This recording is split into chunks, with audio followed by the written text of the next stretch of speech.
There's no substitute for human interaction. To be innovative, you have to build trust.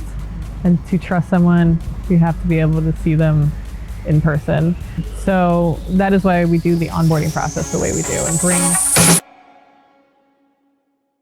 running remote, being able to talk to the other speakers and see other people and what they're doing. I just gave a conference speech and people are coming up and telling me what they've learned from me, but I've already started writing down what I've learned from them. And remote is amazing, but there's no substitute for human interaction yet. Like, there's just something that happens when you get people in the same room. And whoever solves that problem will be a billionaire. But for now, oh well, we have to go to Bali and talk about it. What are the lessons that you've learned so far, or that you've enjoyed so far? I'm surprised at how many people are craving that human interaction from remote and trying to figure out how they belong or how to best work when they don't get to interact with people in person every day. I'm learning a lot about like feedback loops and how often to send out surveys or do Q&As. I think a lot of people are trying to figure out that balance between connection and over-communication, because over-communication can inhibit productivity, make people step away. It can actually, there's too much, I don't want to be involved anymore.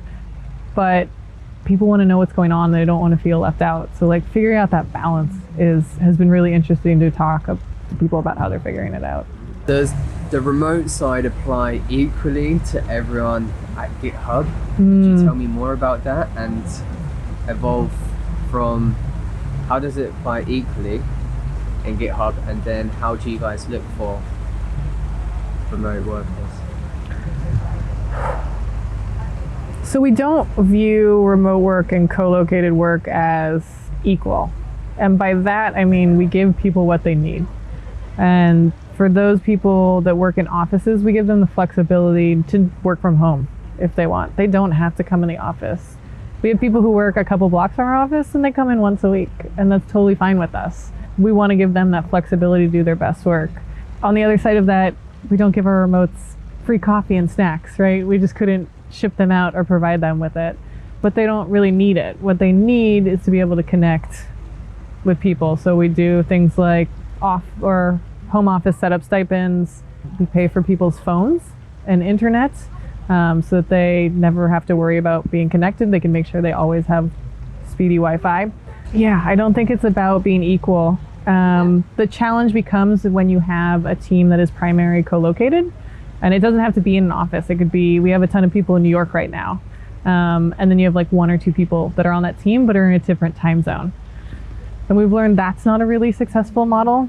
When you have a group of people who are operating in one way and a few that aren't, they always get othered, they always get left out. You always optimize for the majority of the group. So we've tried to reorg and departmentalize by either geography or even by offices, and I think that's really helped. So how do you guys look for remote workers? GitHub has the branding right now to attract a lot of talent.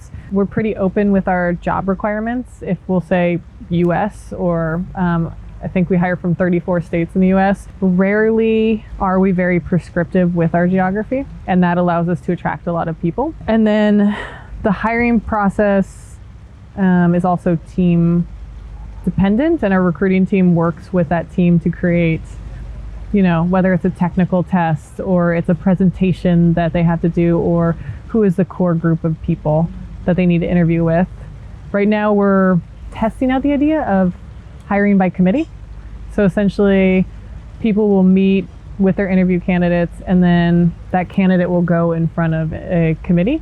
So it's no one person's decision and no one person's bias that can make that decision. There are, of course, certain things we look for in remote workers: communication, empathy, and the skills we need to hire them. But yeah, if they're in one of the 20 countries we hire, then yeah. Awesome. And then would you like to paint a picture for the audience as well on how you do the onboarding process, or why is it important from someone who you've never met before from one of the countries to allowing them to be free? Yeah, I think, like I said before, there's no substitute for human interaction. To be innovative, you have to build trust.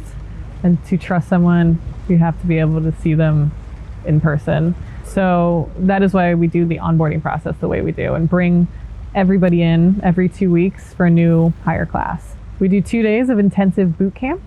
So they get to talk to our executive team, they get to learn the history of GitHub, they get a tour of the office, they meet a ton of people, they get their laptop set up, all their paperwork done for HR and making sure they get paid and all that good stuff.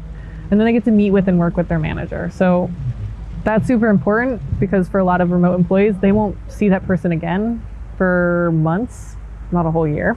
And then we also give them the new hire buddy. We give them somebody they can ask any question they need to. It's usually somebody on their team who is a peer who has the knowledge of how the team operates, how the company operates, and they love sharing that information together. And the buddy not only hangs out with them for 2 weeks and it takes some of the pressure off as a manager, but also allows the new hire to ask a lot of questions.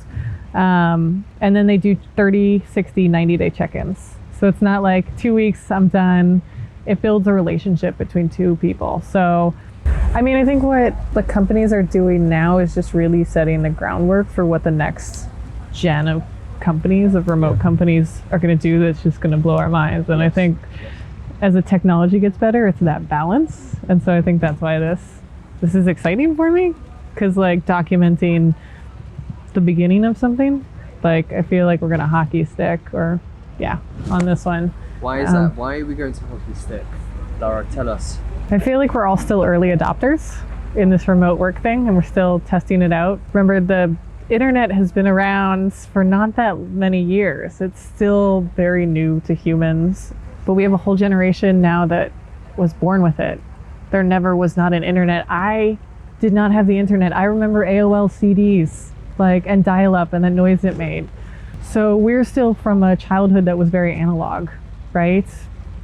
But as this next generation grows up and is fully digital, what they're going to be able to do, the connections they're going to make, the technology they're going to have is going to allow them to take what we did and iterate on it so much faster and make it the status quo. And I think a lot of what the next generation, the youth want, is to be able to leverage that technology to live the life they want to the fullest. They don't want the corporate 9-to-5 climb the ladder anymore. They want to have meaningful work, and I think remote work is poised to do that for them. So